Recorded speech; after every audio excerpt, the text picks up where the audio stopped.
네, 안녕하십니까. 노래하는 환경지킴이 호소대학의 이기영 교수입니다. 지난번에 여러분들이 이 노래를 배웠죠. 지구를 위하여. 그래서 그야말로 얼마나 많은 자연의 친구들이 사라져야 인간의 끝없는 욕망이 채워질 수 있을까. 하나밖에 없는 지구 우리 함께 살리자. 아름다운 행성 지구 후손에게 전해주세. 이 노래는 제가 유튜브에 띄워놨으니까요. 아까 동영상 지난번에 보셨죠. 여러분들이 꼭 이 노래를 배워서 여러분들 그 주변에 있는 여러분들 식구들뿐만이 아니라 사람들한테도 알려주시기 바라요. 저는 사실은 이번 방학 때 이 노래가 오래전에 나오긴 했지만 교과서에도 들어가 있고 또 굉장히 좋아요. 이렇게 이걸 들으면 사람들이 다 정말 신이 나서 우리 지구를 살리자. 그래서 노래를 부를 때는 우리가 지구의 앞날이 암담하다고 하더라도 살리자는 기쁜 마음으로 이 노래를 불러야 되지 않겠습니까? 그래서 이 노래를 로마의 프란치스코 교황님께 가져가서 전 세계에 이걸 퍼뜨릴 수 있도록 좀 도와달라. 아니면 뭐 BTS가 불러서 순식간에 한류 음악으로 사람들의 마음을 순식간에 음악으로 돌렸으면 좋겠다. 왜냐하면 지난번에 말씀드린 것처럼 음이라는 것은 신의 음성이거든요. 그래서 그 향이라는 것은 그것을 또 신의 음성을 우리가 같이 되쏘는 그런 역할을 하니까 여러분들 저하고 같이 이 하늘의 신의 음성을 지구를 살리자는 신의 음성을 여러 친구들한테 되쏘시기 바랍니다. 오늘은 제가 이제 환경운동을 하면서 깨달은 게 서양의 어떤 이분법적인 뭐든지 이제 나누는 거죠. 모두가 다 하나다라는 우리의 동양하고는 전혀 달라요. 여기는 자기만이 중요해. 자기 중심성이죠. 그게 뭐냐면은 개인주의, 이기주의 이러한 그 철학 때문에 결국은 서양이 제국주의를 가져와서 또 신자유주의로 인류를 멸망시키는 그런 정도까지 왔는데 제가 공부를 하다 보니까 한국적 가치라는 게 공동체주의 아니에요. 공동체주의가 뭡니까? 우리가 모두 다 한 형제 자매란 뜻이죠. 아까 말씀드린 것처럼 우주의 모든 만물이 뭐 생물, 무생물 전부 다 흙과 땅, 뭐 공기 이런 것도 오염이 되면은 모든 생명체가 다 같이 오염이 되기 때문에 다 한 형제다 이거죠. 그래서 이런 내용을 담은 그러한 시를 제가 발견을 하고 오세영 시인이라고 한국시인협회 회장도 하신 서울대학교 국문과 지금 이제 명예교수로 계신데 그분의 한강은 흐른다 시를 보고 제가 가사를 보니까 너무너무 감동적이에요. 그래서 우리 민족혼이 다 오롯이 이 시 하나에 들어있구나 라는 것을 발견을 하고 이거를 작곡을 했는데 그 당시에 마침 대운하 강에 운하를 설치하겠다고 모든 강을 다 막아버리겠다는 그런 엄청난 그러한 정치적인 그런 일이 일어나서 그것을 막기 위해서 대운하 반대 음반으로 제가 바로 한강을 흐른다 음반을 낸 거죠. 그래서 저는 이제 이것 때문에 블랙리스트에 올라가는 등 아주 굉장히 큰 고초를 많이 당했는데 연구비도 다 끊기고 항상 감시를 당하고 스마트폰도 도청을 당하고 근데 보니까 나중에 한국 가곡 백곡집에도 들어갔고 또 중학교 음악 교과서에도 실려서 바로 한국인의 혼을 노래하고 있죠. 그래서 이렇게 한강 흐른다 노래가 악보로 해서 음악 교과서에도 실린 거죠. 한번 여러분들 이 노래를 차분히 안산 시립 합창단의 노래로 한번 들어보세요.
금방 한강을 흐른다 노래에서 맨 마지막 연에 보면 저마다 생의 등불 환하게 밝히면서 오늘도 은하수로 묵묵히 흐른다. 바로 무위자연, 화이부동.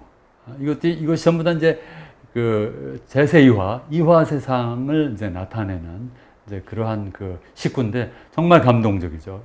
한국인의 그러한 정과한 은근과 끈기, 평화를 사랑하는 모든 마음이 바로 이 노래의 가사에, 저는 이 노래 가사를 진짜 그림이 그려지듯이 작곡을 하고 싶었어요. 그래서 제가 우리 증조 할아버지, 고조 할아버지가 묻혀 있는 행주산정에 이마못해, 제가 행주에서 한강까지 태어났거든요.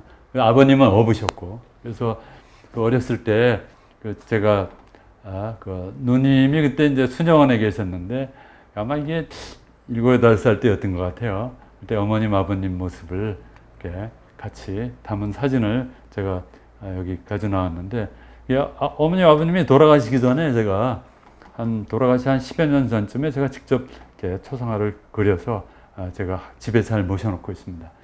근데 이제 제가 한강에서 태어나서 또 행주 초등학교는 여러분들이 잘 알다시피 바로 임진왜란 때 왜군이 쳐들어왔을 때 행주 대첩비가 있는 바로 그 동네입니다. 그러니까 항일 정신도 제가 굉장히 뚜렷했죠. 그래서 어떤 한국적 가치에 대해서 많이 이제 어려서부터 생각을 하고 살았는데, 마침 또 바로 그 옆에 한강이 흐르니까 그 한강이 망가지는 거를 견딜 수가 없어서 제가 대운하 4대강 그런 반대 운동을 했던 거죠.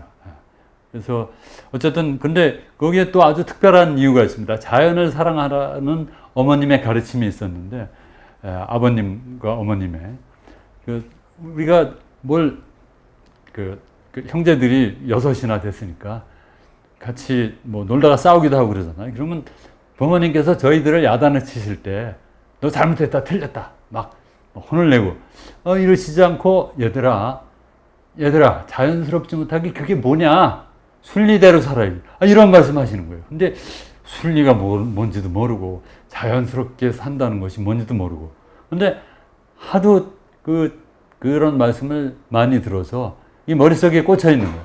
근데 이 내용을 사실은 제가 한참 뒤에 독일에 유학 가서 깨달은 거예요. 참 지구에 잠깐 소풍한 삶을 흔적을 남기지 말고 자연을 함부로 손괴시키지 마라, 이제 그런 뜻이죠. 어머님, 아버님의 이러한 그 뜻을 받들어서 제가 밥상머리 교육운동도 했어요. 그래서 여러분들이 인터넷에서 동영상이나 이런 것을 찾아보시면은 예를 들면 한국인이라든가 이런 데 제가 발표를 했으니까 한번 보시기 바랍니다. 근데 이제 참으로 놀라운 게 뭐냐면, 제가 85년도에 독일에 유학을 갔는데 가져간 돈이 기껏해야 뭐 1년도 안 가서 이제 그 바닥을 드러내게 생겼는데, 아이고 이런, 제 처가 임신을 해버렸네요. 그래서 굉장히 어려운 상황이었어요. 아르바이트도 할 수가 없고, 처음에 저는 이제 평일에는 주말에 아르바이트를 하고 방학 때도 또 아르바이트를 하면은 먹고 사는데 크게 지장이 없겠지 하고 생각을 했는데, 어학코스를 하는 동안에는 아르바이트도 못하게 돼 있더라고요. 그래서 이게 좀 큰일 났다. 그래서 이제 어려운 거를 이제 그 주변 사람들이 알고, 그래도 생활비의 절반 이상이 결국은 집세거든요. 어떤 독일 할아버지 한 분을 소개를 해줬어요. 그래서 그분 댁에서 살았는데, 헤르만 바그너, 어디서 많이 들어보셨죠? 바그너 할아버지. 리하르트 바그너의 조카였어요. 이분도 독일의 베를린 필하모니, 전 세계의 가장 유명한 악단이죠. 클래식 악단인데, 여기서 바이올리니스트로 봉직을 했고, 또 카머 오케스트라, 그러니까 실내 악단의 딜리겐터, 지휘자 노릇을 하신 이분인데, 요거는 이제 제가 쓴 책 중에 노래하는 환경교실이라는 책 속에 들어간 사파를 이목상 화백께서 그려주신 거죠. 그래서 이 할아버지가 살던 집에, 이 할아버지가 돌아가신 지 꽤 됐을 때 제가 가서 또 찍은 거예요. 이 사진은. 그래서 조그만 연립주택에 2층에 우리가 살았고 1층에는 할아버지가 살았는데, 이분이 당시에 86년이군요. 그러니까 85이나 되신 할아버님이 새벽 5시면 일어나서 냉수마찰을 하세요. 그리고서는 이렇게 앉아서 명상을 하시는 거예요. 그리고서는 뭐 이상한 체조를 하는데 뭐 손을 이렇게 내밀고 뭐 국선도 비슷한 건데 뭐 단학이나 국선도 그럼 이제 호흡이죠, 호흡. 그래서 기체조라고. 그때는 제가 기체조가 뭔지도 모르고 도인체조가 뭔지도 모르고 그분이 독일 할아버님 말씀으로는 쉬공이라고 그러더라고요. 쉬공. 알고 봤더니 이게 기공체조였던 거죠. 그래서 기공체조를 하시는 거예요. 근데 동양의 선비처럼 사시는 거예요. 그리고 채식주의자셨고 그래서 저는 이분한테 사실은 태어나서 처음으로 노자와 장자를 배웠어요. 그래서 무의자연이 뭔지 화이부동이 뭔지 이분한테 처음 배웠는데 이분이 말씀을 듣고 나서 보니까 어머님 말씀이 생각나는 거예요. 이거 자연 철학이네. 자연 철학이 바로 어머님의 자연스럽지 못하게 그게 뭐냐? 순리대로 살아야지. 바로 이 말씀이었던 거죠. 그래서 저는 이제 식품이 전공이니까 가만히 음식을 비교해 보니까 중국 음식은 맨 뭐 지지고 볶고 튀기고 고유의 색깔이나 향기나 맛과 이런 것이 다 사라진 그야말로 무의자연이 아니잖아요. 근데 우리나라 음식은 전부 무의자연 음식이죠. 수많은 100여 가지가 넘는 산나물이나 이런 것들을 다 그대로 먹고 혹시 뭐 독성이 있어서 설사라거나 하면은 슬쩍 데쳐 먹으면 또 괜찮잖아요. 또 가공을 하더라도 무슨 맵고 짜고 달고 기름지게 이렇게 그냥 막 그냥 열을 엄청 가한다거나 기름에 튀긴다거나 이러질 않고 자연의 순리대로 발효를 시키잖아요. 발효. 그래서 오히려 더 건강하고 더 맛있는 음식을 만드는 바로 그런 것들이 전부 다 무의자연, 화이부동, 비빔밥 다 섞어서 먹고 온갖 것들을 골고루 먹어라 이거죠. 그래서 아하 바로 어머님의 말씀이 이 자연 철학이었구나라는 것을 알게 됐고 그것은 중국은 맨 지지고 볶고 기름에 튀겨 먹고 이런 음식인데 이건 중국 게 아니네. 우리나라 거였다는 사실을 깨닫게 됐어요. 그러니까 뭐 근데 음식 문화만 그런 게 아니야.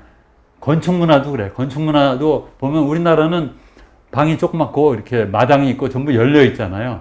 근데 중국에 가보니까 꽉꽉 닫혀 있더라고. 네모나서. 우리는 열린 자연의 열린 문화구나.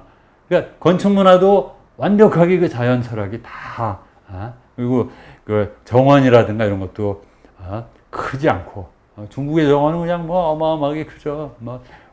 뭐 연못은 바다 같고 근데 우리나라는 그냥 자연의 지형을 전혀 건드리지 않고 최도 뭐 왜소할 정도로 정말 작게 그야말로 그 자연의 순리대로 그렇다는 사실을 이제 깨달았죠. 이분이 바로 그 나한테 그 자연 철학의 깊은 뜻을 가르쳐 주신 바로 박은하 할아버지인데 참 재밌죠. 한국에서는 이런 거 배운 적이 없거든요. 누구도 가르쳐 주질 않았고. 그래서 이 자연 철학이란 뭐냐? 서양의 자연을 그 뜻하는 단어가 네이처인데 네이처는 뭐냐? 인간 이외의 존재다 이거예요. 그래서 인간의 인식이 대상이 되는 일체 현상. 그러니까 인간은 뺀 거지.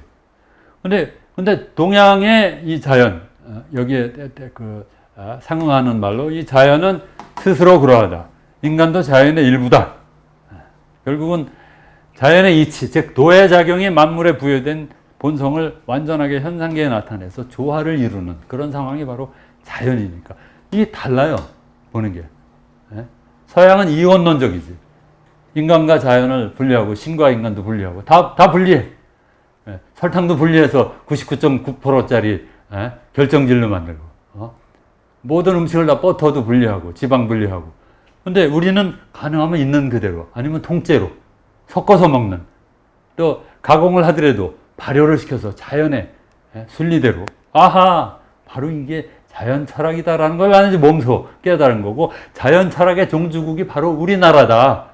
그럼 그게 다 어디서 나왔나? 알고 봤더니 천부경이더라고요. 나중에 보니까 이 모든 만물이 다 한 몸뚱아리다. 그래서 그 이라는 게 결국은 이제 네이처의 그 어떤 프린시플, 그러니까 이제 자연의 이치라는 것을 얘기하는 건데 세계에 작용하는 이 힘이 전부 선하다. 그리고 하늘의 뜻이 온화하다, 평화롭고 그래서 결국은 이것이 우리의 마음속에 성으로 살아있다. 이런 것을 이제 나타내죠. 홍익자연 철학이란 뭐냐? 이제는 홍익인간을 넘어서서 홍익자연으로 나아가자. 그래서 제가 예전부터 이분의 뜻을 받들어서 함께 환경운동을 많이 해왔는데 이 글은 홍익자연이란 말은 그 김대중 정부 때 산자부 장관을 지내신 김영호 교수님의 그런 칼럼에 처음 나옵니다. 그래서 홍익인간, 이제는 홍익인간을 넘어서서 인간끼리만 서로 이루은 게 아니라 홍익자연, 모든 자연만물, 인간을 포함한 모든 자연만물을 서로 이롭게 하자, 이런 내용이죠. 그래서 9,000년 전에 천재 환인이 다스리던 환국, 그래서 우리 민족이 여기서 이제 내려왔는데, 여기에 그 천부경이랑 경전이 있었어요. 그래서 배달민족의 단군 홍익 인간 사상, 이것이 바로 천부경에 뿌리를 두었는데, 참으로 놀라운 게 바로 9,000년 전에 이 민족이 다름 아닌 홍산 문화, 요하 지역에 바로 우리 그 단군 조선, 배달국, 그 다음에 단군 조선이었다는 사실을 과학적으로 정말 확인할 수 있는 연구 결과가 최근에 독일의 막스 플랑크 인스티튜트에서 나왔는데, 유라시아 어족, 그러니까 여기서 그 언어학적으로 볼 때 유라시아 어족이라고 얘기하죠. 옛날에는 우랄 알타이어족이라고 얘기를 했었는데, 그래서 이 우랄 알타이어족 중에서 이제 알타이족이다 뭐 이렇게 얘기하기도 했었죠. 근데 이제 요즘에는 유라시아 어족이라고 이렇게 칭하는데, 이것의 그 중심이 어디였냐면 9,000년 전에 요하 지역이었다 이거죠. 바로 만주하고 산동반도 그 사이에 요하강, 동쪽과 서쪽, 요서, 요동 이렇게 얘기하죠. 바로 여기서 기장 농사를 짓던 그 민족이 바로 이게 우리 민족이에요. 바로 고조 단군 조선이 있던, 배달국이 있던 그런 지역이죠, 전부. 그래서 그것이 우리 그 한반도까지 우리가 내려왔고, 이거 여기서 또 이제 일본까지 갔는데, 이 언어학적으로 이렇게 연구를 하는 것은 사기칠 수가 없는 거죠. 그러니까 예를 들면은 다른 나라를 정복하고선 그 나라 역사를 전부 다 자기네 나라 역사로 만들어버리는 이런 짓을 할 수가 없는 거죠. 우리가 여러 번 당했죠. 중국에서도 당하고, 그다음에 일본에서도 당하고. 일본이라는 나라는 사실은 백제에서 그 왕자들 중에서 임금이 못된 둘째 왕자나 셋째 왕자들이 가서 그 일본의 여기저기에 그 국가를 세워줬는데, 철기 문화도 전수해주고 불교도 전수해주고. 그런데 아시다시피 일제시대 때 우리 2000년 이전의 모든 역사들, 단군이나 배달국을 전부 다 없애버렸죠. 그건 신화다. 근데 사실은 우리가 어렸을 때만 해도 우리 민족은 배달의 민족이다 해서 굉장히 자긍심이 아주 강했어요. 왜? 하늘의 뜻을 이어받은 천손이다 이거죠. 바로 그게 뭐냐면 천부경. 그래서 이러한 내용이 앞으로, 그전에는 이런 내용을 담은 책들을 전부 금사라고 해서 그 고려시대 때부터 그랬죠. 고려시대 때 몽골군이 내려왔을 때부터 그 국가에서 이런 걸 못 보게 다 불태워버리고. 그렇지만은 그래도 그게 그야말로 뜻있는 분들에 의해서 위험을 무릅쓰고 그것을 계속 이어준 분들이 있죠. 예를 들면은 그 박재상의 부도지가 김시습에 의해서 없어지면 이제 필사본으로라도 해서 쭉 이어져 내려왔는데, 그것이 이제 요즘에 환단곡이라든가 이런 여러 소위 이제 강단 사학자들, 대학 교수, 그런 국사학 이런 분야에 있는 분들은 전부 다 무시하는 그런 내용인데, 사실은 위서라는 것은 사실 한번 생각해 보세요. 조작을 해놓은 거는 그들이죠. 일본 사람들이 우리의 역사를 다 없애버리고 조작을 하고 했지, 민간에서 이렇게 전해서 목숨을 걸고 전해져 내려온 그런 것들이 그야말로 조작이 된다 그래도 그게 얼마나 조작이 됐겠어요. 그리고 언어학적으로, 이렇게 과학적으로, 또 유전학적으로, 그러니까 예를 들면 아까 그 요하 유역에서 살던 분들의 유전자를 채취하고, 또 언어학적으로 이것이 그 언어가 뭐 어순이라든가 뭐 숫자라든가 고어 숫자라든가, 또 뭐 주어의 토시가 붙냐 안 붙냐 뭐 이런 여러 가지를 다 비교해 보면은 사실은 일본어는 한국어하고 거의 비슷해요. 근데 이런 것도 있죠. 그러니까 수메르어도 사실은 한국어하고 비슷하다. 그 어순이라든가 여러 가지 그런 요즘에 그런 자료들이 많이 나오는데, 어쨌든 신라의 고은 최치원이 녹도 문자를 처음으로 그 해석을 해서 서첩을 만들어서 화랑도 교육을 했다는 사실은 이제 널리 알려져 있죠. 그래서 이런 그 홍익자연 철학이 이런 과학적으로도 이제는 증명이 되는 그런 단계에 이제 온 거죠.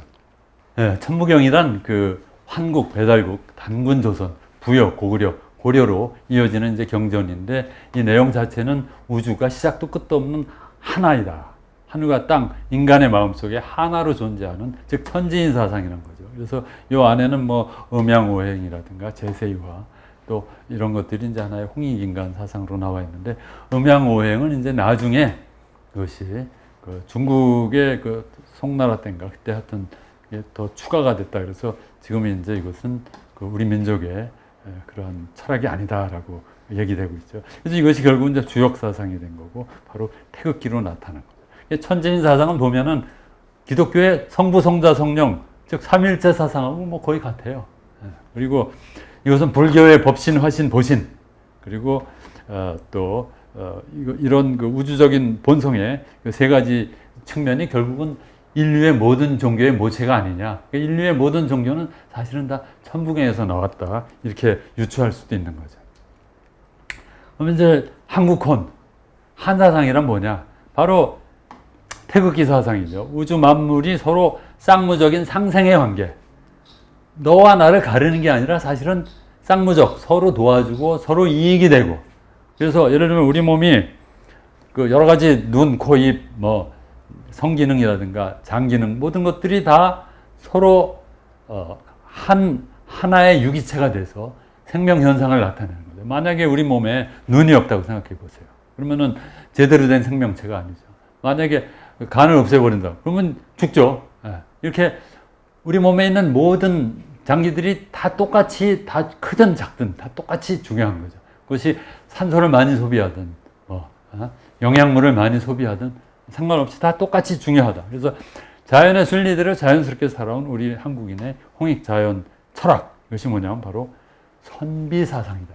선비 중에 선비들이 사실은 독립운동가죠. 그래서 그분들이 지켜오려고 그 목숨을 바쳐서 지키려고 했던 게 뭐냐? 바로 자연스러운 순리적인 삶을 가진 우리 민족의 철학이죠. 저는 이거를 한 몇 년 전에 그 탈핵 이제 인류가 이제 핵에서 벗어나자 이제 이런 운동을 세계를 이렇게 걸어서 그러니까 세종대왕상 앞에서 시작을 해서 걸어서 목포까지 가서 목포에서 일본으로 가서 일본도 횡단을 해서 대만으로 가서 인도네시아 이렇게 쭉 그 어떤 교수님 한 분이 학교에서 퇴직을 한 게 아니라 이제 잠깐 그 쫓겨났죠. 그 사이에 이제 시작을 했는데 저도 같이 방학이면은 함께 태국에서도 한 열흘 정도 같이 걷고 하면서 그때 태국에 갔을 때 프레스센터에서 태국을 대표하는 그 특히 이제 불교 종단 쪽 분들이랑 같이 이렇게 세미나를 하는데 탈핵 세미나를 하는데 이제 환경 철학으로서 제가 우리 자연 철학을 얘기하면서 바로 이러한 그 홍익 사상이 그러한 내용을 담고 있다. 그것이 결국 촛불 민주주의 혁명도 결국은 모든 그 어떤 평등 사상도 사실은 다 이 천부경적 그러한 그 철학의 바탕을 두고 있다는 걸 제가 설명을 하는 거죠. 그래서 이거는 이미 제가 2009년도에도 그 동아시아에서의 그 국제 세미나에서 발표를 했었고요. 특히 이제 이러한 그 화이부동의 삶이 가장 크게 꽃피웠던 때가 세종시대라고 생각을 해요. 그래서 가장 자연스러운 삶과 문화를 이룬 나라로 특히 예약의 정치를 그 세종이 펼쳐서 백성들을 그야말로 모시는 임금이 됐죠. 이분이 참으로 세종이 어떤 성왕으로서 그 전 세계에 물론 이제 한글도 이분이 창제를 했는데 이분이 특히 징심록이라는 오래전부터 내려온 그 신라시대 때 박재상이 모아놓은 어떤 우리 민족의 경전을 다 읽었다고 그래요. 그래서 특히 이제 율려지를 치세 많이 이용을 했는데 이게 뭐냐면 음악으로 백성과 교우하는 거죠. 그래서 고불맹사성이라는 명재상이 있었는데 이분은 그냥 단순히 뭐 그야말로 화려함을 다 버리고 그 물이 새는 그런 초가집에서 살았고 또 가마도 안 타고 백성들을 너무 사랑한 나머지 가마를 안 타고 소를 타고 다녔어요. 그래서 소를 타고 이렇게 피리를 부는 그런 동상이 이분 생가에 가면 고불맹사성 생가에 가면 있는데 바로 그 생가에 그 아름다운 이런 정자가 있는데 구괴정이라는 정자거든요. 여기서 그 맹사성하고 뭐 황희정성 이런 분들이 막걸리 한 잔 마시면서 정사를 논했던 자리라고 하는데 여기서 한 몇백 미터 가면 우리 집이 있어요. 제가 고불맹사성을 흠모를 해서 이분은 그 음악 도감이라는 그 백성과 그 임금님을 하나로 만드는 음악을 통해서 그러한 일들을 많이 했는데 직접 악기도 만들고 세종대왕하고 같이 정간보라는 악보도 같이 발명을 했죠. 그래서 백성들을 초칠해서 향악 음악회를 궁전에서 많이 했어요. 그러니까 악은 이제 중국 음악인데 그 당시에 박연이라는 뭐 유명한 음악가는 이러시면 안 됩니다. 왜 천한 백성들이 부르는 노래를 하시냐고 중국에서 내려온 악을 해야 된다 했는데 그 맹사성은 아니다. 백성들을 사랑하는 마음으로 백성의 음악을 함께 해야 된다. 그래서 세종을 설득을 해가지고 그렇게 백성들을 매년 초치했던 그런 분이죠. 예약의 정치죠. 백성을 예로서 대한다. 백성을 섬기는 거야, 임금이. 세종대왕이 그 임금이 된 지 몇 년 안 지나서 기후, 그 당시에 기후 변화로 비가 안 내리니까 여기저기서 많은 백성들이 굶어 죽었다 그래요. 특히 그 강원도 쪽에 백성들이 세금을 못 내서 다 도망가고 그런 일이 있으니까 세종대왕이 그 자기가 살던 강영전에서 나와서 그 경회로 옆에다가 초가집을 지어서 3년을 거기 살면서 그 백성들이 굶지 않도록 농업 그 혁명을 직접 주도를 했죠. 그래서 농사 짓는 법을 정리하고 또 뭐 추구기를 만들고 또 뭐 어떤 자경루를 만들고 서해안에 간척지를 또 조성을 하고 또 여진족을 내몰고 해가지고 한 5년 뒤에는 오히려 비축미가 500만 석에 달했다. 하여튼 그렇게 얼마나 백성들을 사랑했으면 자기도 백성들처럼 그 가난한 초가집 속에 살면서 그 화려한 음식을 멀리하고 술도 끊었다 그래요. 어쨌든 이분은 또 천부경을 담은 금척을 치세에 적용한 아주 그 특별한 분이죠. 그래서 아까 얘기한 것들은 징심록 16권을 아주 굉장히 소중하게 여기고 신하들하고 같이 연구를 하고 특히 영해박씨 신라시대 때에 부터 내려온 이 부도지의 그 주인공이죠. 영해박씨 그 집안에 쭉 내려왔기 때문에 거기를 굉장히 특별히 대해줬다는 그런 얘기도 있어요. 어쨌든 음악으로 백성과 소통을 한 그리고 예로서 백성을 대한 세상에 드문 그러한 성왕이죠. 특히 고불맹사성은 뭐 그 관습도감이라는 음악 그 악기를 직접 제조하고 뭐 악보를 만들어서 그 정리를 해놓고 또 그 많은 작곡을 하고 이런 음악의 발달에 그 큰 기여를 한 그런 분이죠. 자, 그러면 이제 아까 처음에 여러분들에게 합창으로 들려줬던 그 노래를 제가 한번 직접 불러보겠습니다. 이 노래는 오세영 시인의 시인데 하여튼 그 한국인의 그러한 그 정과한 평화를 사랑하는 그러한 가사를 가지고 있죠. 눈보라 휘날린들 멈출 수 있으랴. 폭풍은 몰아친들 돌아갈 수 있으랴. 참 우리 민족의 은근과 근기를 나타내죠. 그리고 대양에 이르러서 우리가 된다. 모두가 하나다 이거죠. 그러니까 우리 민족은 누구를 원수로 만들지 않아요. 서로 대립을 해도 항상 한 가족이다 이렇게 생각하기 때문에 절대로 적으로 만들지 않고 우리 민족에겐 적이라는 건 없는 거죠. 그 대신 그것이 바로 한이 되는 거죠. 한을 사귀는 거죠. 그래서 우리 민족은 이 세상의 어느 민족보다도 평화를 사랑하는 민족이다. 한강은 흐른다.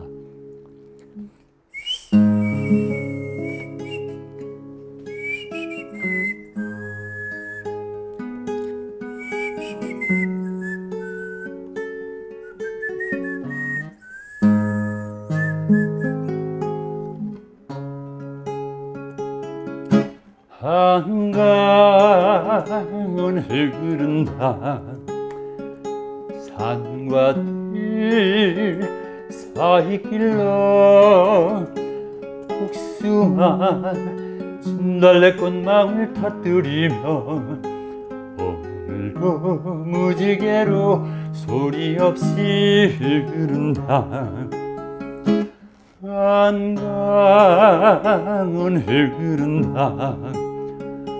논과 밭 사이길로 정보리 무배추 파랗게물 들이며 오늘도 비단길로 말없이 흐른다.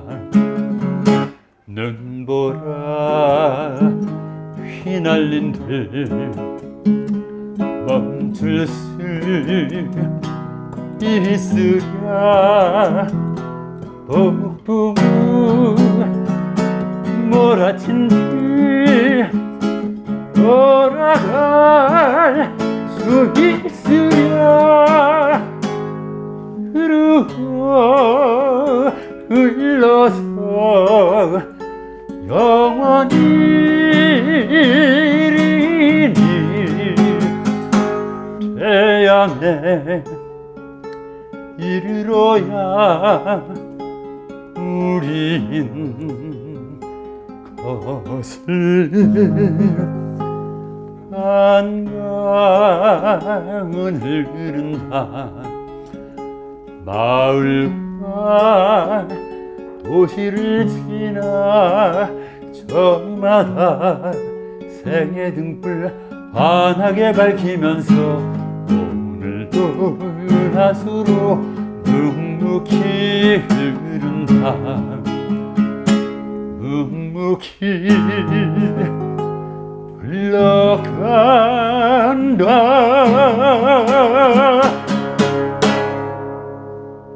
감사합니다.